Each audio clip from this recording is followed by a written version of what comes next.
When the lawyer said my Aunt Margaret had left her entire estate to her dog, I thought I'd misheard him. The words didn't feel real. They just hung there. To my beloved Pomeranian Mr. Fluff, I leave the entirety of my estate. $7.4 million. Her mansion, her classic car, her jewelry, everything, to a dog. The room, silent for a beat, suddenly burst into laughter. Ava's high-pitched giggle cut through the air like glass. Derek leaned back in his chair, actually clapping. "You've got to be kidding me," he said, laughing so hard he snorted. I sat there, frozen. My hands clenched into fists in my lap, nails digging into my skin. I stared straight ahead, blinking rapidly, like if I kept my eyes open long enough, reality would shift. Ava turned to me, smirking. "Well, I guess Fluffy appreciated her more than you did." Her voice dripped with fake sweetness.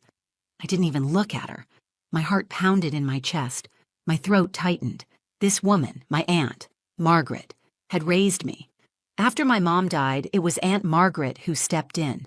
She was more than a guardian. She was home. She taught me how to braid my hair, how to stand up for myself, how to not let people walk all over me. And in her final days, I was the one there. Every appointment, every whispered request in the middle of the night.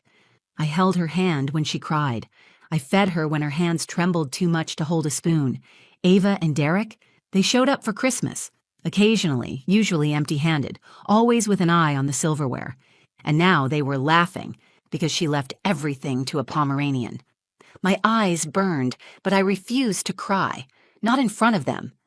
Mr. Henley, the lawyer, kept his face blank, but I could see the shift in his posture, shoulders tense, eyes flicking toward me. He continued reading like nothing was wrong, but I wasn't hearing the words anymore. My ears were ringing. My skin felt hot, like every pore had opened in panic. Why would she do this? Why would Aunt Margaret, my Aunt Margaret, leave everything to a dog? Was I that easy to forget? Ava leaned over, whispering something to Derek, and they both chuckled again. He pulled out his phone, probably to start listing the house online or something. That's when the memory hit me. It was 2 weeks before she died. Aunt Margaret had been having a good day, clear-eyed, her voice stronger than it had been in weeks. We sat in the garden, lavender blooming, the air cool and quiet. She reached out, gently took my hand, and said, "Emily, I need you to keep something for me." She handed me a cream-colored envelope, thick, sealed. Her name scribbled across the front in her familiar, careful handwriting. "I updated my will," she said. "It's different now. Just open it if anything feels off." Back in the office, my pulse jumped. I reached into my bag, brushing past my keys, my wallet, until I felt it. The envelope. Untouched, since that day. I stood up, my voice low but steady. "There's another will." The laughter died instantly. Derek's smirk vanished. Ava stiffened. All eyes turned to me. My fingers trembled as I held it out. This one was signed 2 weeks before she died. You might be wondering how something like this even happens, how a woman who meant everything to me could leave it all to a dog. But before I get to what happened next in that cold little office, I need to tell you who Aunt Margaret really was, and who she was to me. After my mom died when I was 9, there weren't many people stepping up to raise an awkward, grief-stricken little girl. My dad had long since vanished from the picture. Relatives shrugged, sent flowers, moved on. But Aunt Margaret, she drove 6 hours the next morning and never left. She didn't ask for custody. She just took care of me. Quietly, fiercely. She wasn't the warm and cuddly type. Aunt Margaret had this elegant, intimidating kind of grace, always in silk robes and red lipstick by 7 a.m., like she was waiting for a Vogue photographer to show up unannounced. But under all that, she had the softest heart of anyone I've ever known. She was the only person who really saw me. We weren't just aunt and niece. We were something messier, deeper. She was the only mother I really remembered. And I wasn't just a houseguest or obligation. I was hers. When I moved back in 3 years ago, after her first fall, she said, "You don't need to stay, Emily." But I could tell she wanted me to. And the truth is, I wanted to be there. Her days were quieter then, but I filled them with warmth. We baked old recipes from her childhood, watched British murder mysteries, and took slow walks through her garden when the weather was good. And Mr. Fluff? He was her baby. That little Pomeranian had more outfits than I did, and a pearl-studded leash.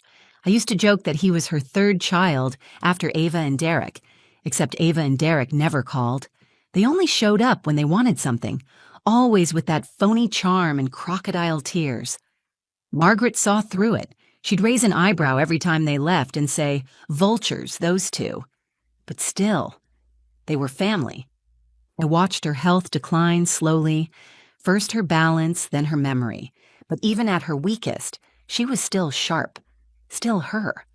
There were nights when I'd find her standing in the kitchen, confused, staring at the light switch like it was a stranger. And then there were others where she'd tell me old stories from the 70s, sipping tea like nothing had changed. I was the one who picked up her prescriptions, who helped her bathe when her legs wouldn't hold her anymore. I stayed up with her during the worst nights, just holding her hand and humming lullabies she used to sing to me. So when she passed, I expected grief. I expected heartbreak. But betrayal? Not from her. That will, the one naming Mr. Fluff as her heir, it felt like a slap across the face, like someone had rewritten our story without telling me. But in the moment I reached into my bag and pulled out that second envelope, the memory of that day in the garden played so clearly in my mind, I could smell the lavender again. She had looked at me with absolute clarity, her voice steady. "This one feels right, Emily. Keep it safe." And I had, because I trusted her, because she trusted me. So when I stood up in that room and held out the second will, I wasn't just honoring her wishes. I was defending the truth of who we were to each other. And the look on Ava's face when she realized it, that was just the beginning. Mr. Henley took the envelope from my hands like it was a live grenade. He studied the seal first, his brows narrowing ever so slightly. Then the date. His eyes flicked up to meet mine, and for the first time since this whole circus began, I saw something shift in his expression. Not skepticism, not doubt, recognition. He cleared his throat, adjusting his glasses, and set the envelope gently on the table in front of him. "This appears to be a later version," he said carefully. "I'll need a moment to examine it." Ava sat up straighter in her seat. "Wait, what is that?" Derek scoffed. "She's bluffing. That's probably a grocery list." Their casual arrogance scraped at something deep inside me. They really thought this was a game. I didn't say a word. I just kept my eyes on Mr. Henley, heart pounding so hard I could hear it in my ears. He took out the contents, 2 sheets of thick paper, creased but crisp. He read quietly to himself, lips pressed into a thin line. The silence in the room felt suffocating. I could feel Ava's eyes burning into the side of my face. Derek had stopped leaning back now.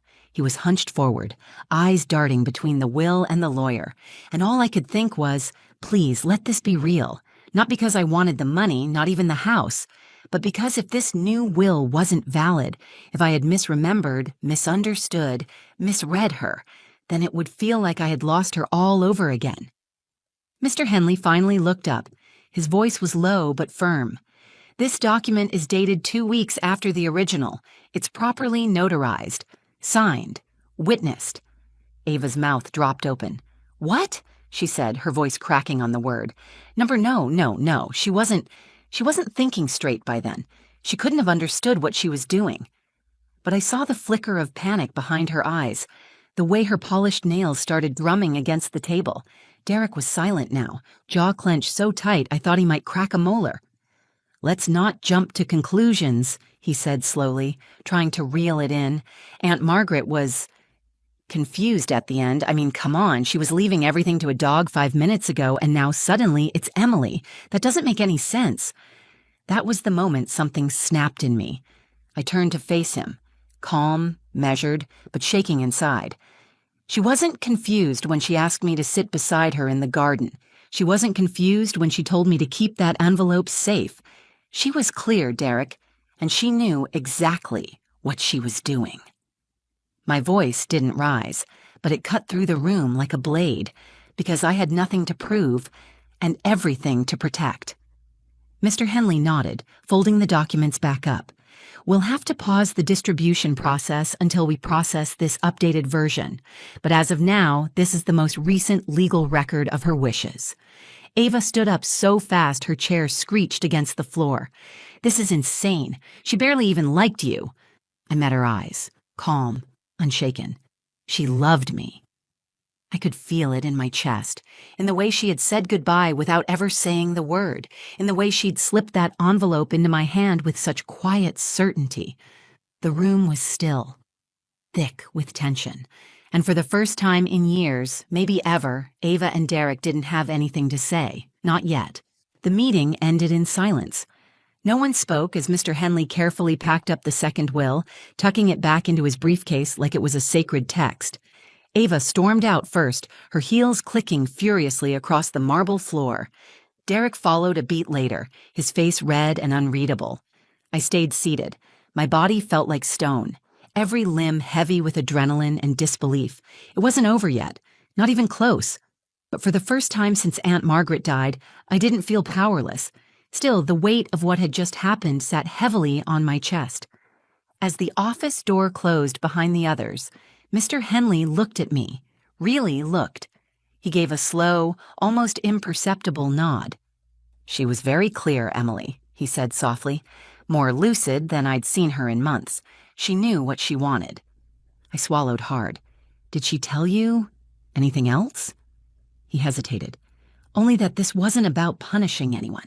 It was about rewarding someone who loved her without asking for anything back." My throat tightened.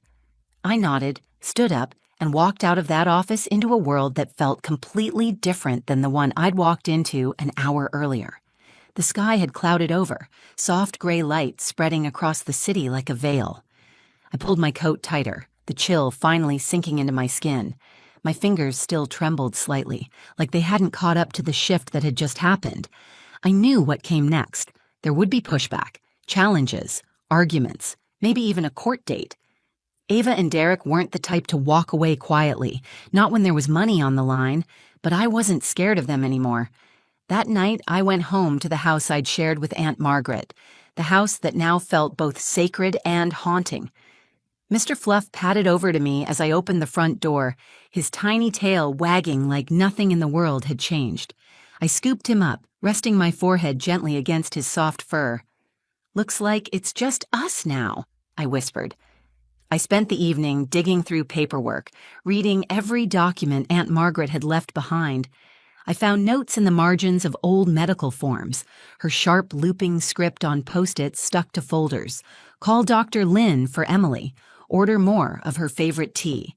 Even in her final months, she was still thinking of me, and tucked into her nightstand drawer in a lavender-scented envelope was a letter. My name written across the front in her handwriting. I opened it slowly, my hands trembling again, but this time not from fear. Inside, just a single page, no flowery language, no long goodbyes. Just this. "My dearest Emily, you gave me dignity, joy, and love when I had nothing left to offer. You were my home. This is not a gift. It is a reflection of what was always yours. Love, Margaret." I didn't realize I was crying until the ink blurred. This wasn't about a house, or money, or some over-pampered Pomeranian. This was about what we had, what we were. That night, I made a decision. I wouldn't let them erase me from her story. I wouldn't let them twist this into something ugly. If they wanted a fight, fine, but I'd show up with more than just a will. I'd show up with the truth. Because when someone gives you that kind of love, you protect it, no matter what it takes. 2 weeks later, I found myself back in that same cold conference room, same high-backed leather chairs, same ticking clock on the wall. But this time, everything felt different. I wasn't shaking anymore. I wasn't the invisible caregiver in the corner. I was the woman Aunt Margaret chose. Ava and Derek sat across from me, dressed like they were going to a funeral, which, in a way, they were. The death of their expectations, the burial of every entitled dream they'd built around Margaret's money. Ava was stone-faced, but her leg bounced under the table. Derek was quieter than I'd ever seen him, tapping his pen against a closed legal pad like he had something clever to say, but no script for how to say it. Mr. Henley cleared his throat and opened the meeting with the calm efficiency of a man who'd seen more than his fair share of family drama. I've reviewed the updated will, as well as the documentation provided by the witnesses and medical professionals present at the time of its signing. He looked up, gaze moving across each of us. There is no legal basis for contesting it. Ava shot up from her seat. She wasn't in her right mind. She thought Mr. Fluff was her husband for 2 days last month. She had good days, I said quietly, cutting her off. You wouldn't know that because you weren't there. My voice didn't rise, but it echoed. I felt it. Everyone did. She knew exactly what she was doing when she handed me that envelope. She was clear, focused, and tired of pretending that occasional holiday visits meant you deserved a single inch of her life. Derek slammed his palm against the table. You manipulated her. Mr. Henley raised a hand. Enough. The documents are legally binding. The will leaves the estate in its entirety to Ms. Emily Carter. Silence. Ava's face crumbled for a brief second before she caught herself, smoothing the mask back on. So, that's it? She just hands everything over to her little pet project and we're supposed to smile and walk away? You don't have to smile, I said, meeting her eyes. You just have to leave. It wasn't vengeance. It wasn't even victory. It was truth. It was closure. Mr. Henley slid a folder toward me. There are a few final documents you'll need to sign to begin the transition. I'll have the keys delivered to you tomorrow morning. I nodded quietly. My fingers brushed the folder, but I didn't open it yet. Ava stood stiffly, gathering her purse like she might fling it across the room. She stared at me one last time, searching for something. Guilt, doubt, weakness. I gave her nothing.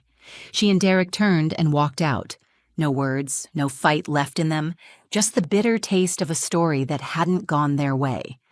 As the door closed behind them, a strange silence settled over the room. Mr. Henley looked at me again, this time not as a lawyer, but as someone who'd just watched a storm pass. She made the right choice, he said softly. I didn't respond. I just sat there for a moment, eyes wet, heart aching in that strange, beautiful way grief does when it's wrapped in love. It wasn't about the house, or the money, or even the will. It was about knowing that, in the end, she saw me. She chose me. And I had honored her, exactly the way she deserved. The house was quiet. Too quiet. It had been 2 days since the final meeting, but everything still felt surreal. I walked through the room slowly, like I was stepping into someone else's memory. The sunlight filtered through the lace curtains just the way it used to, casting soft patterns across the hardwood floors. Mr. Fluff trotted behind me with his usual pomp, tail bouncing like he hadn't noticed the shift in the world. Maybe he hadn't, or maybe he had, and just knew it was safe now. I stopped in the doorway of Aunt Margaret's study. It still smelled faintly of her. Rose perfume and old books. Her teacup still sat on the edge of her desk. A ring of dried lavender leaves settled at the bottom. I picked it up, ran my thumb along the handle, and let myself feel it all. The grief, the love, the weight of everything she left behind. It would have been so easy to reduce this to numbers, estates, trusts, property. But none of that was what mattered.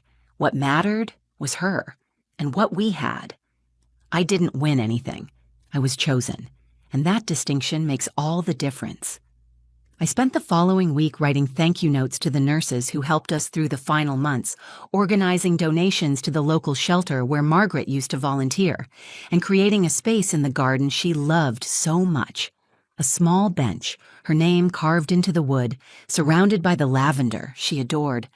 Sometimes I sit there in the mornings with Mr. Fluff in my lap, tea in hand, and just listen. To the birds, to the breeze, to the quiet. I think about how easy it would have been to stay silent in that moment, back in the lawyer's office, to swallow my pain and let them walk all over her memory. But I didn't, because I knew who she was, and I knew who I was to her. We don't always get to say goodbye the way we want. Sometimes people leave without answers or explanations or apologies. But if we're lucky, really lucky, we get a moment of clarity. We get to know we were loved. That's what she gave me. Not the house, not the money, but the certainty that I mattered to her. And in a world where people are so quick to forget the quiet ones, that certainty is everything. Ava and Derek never reached out again. I didn't expect them to. Part of me even hoped they'd try to fight it, so I could look them in the eyes and defend her all over again. But they didn't. They faded, like background noise that had finally stopped humming. And the quiet? It felt like peace. If you're watching this and you've ever felt overlooked, if you've ever shown up for someone, given them your time, your heart, your whole self, and felt like it didn't matter, please know this: it matters. Even if no one claps for you, even if there's no spotlight. Sometimes love is quiet. Sometimes it's in teacups and lavender and handwritten envelopes no one else ever sees. But it's real, and it's enough. She saw me. She chose me. And in the end, I chose her right back. So, that's my story. It's not just about inheritance or unexpected twists. It's about love, loyalty, and standing up for the quiet truth when no one else will. If this story moved you or reminded you of someone you've loved and lost, please take a second to let me know in the comments. I read every single one. And if you believe in stories that matter, real, human, heartfelt stories, go ahead and give this video a like, share it with someone who needs to hear it, and subscribe to the channel for more. There are so many stories like this out there, and I promise I'm just getting started. Thanks for being here. And thank you, Aunt Margaret.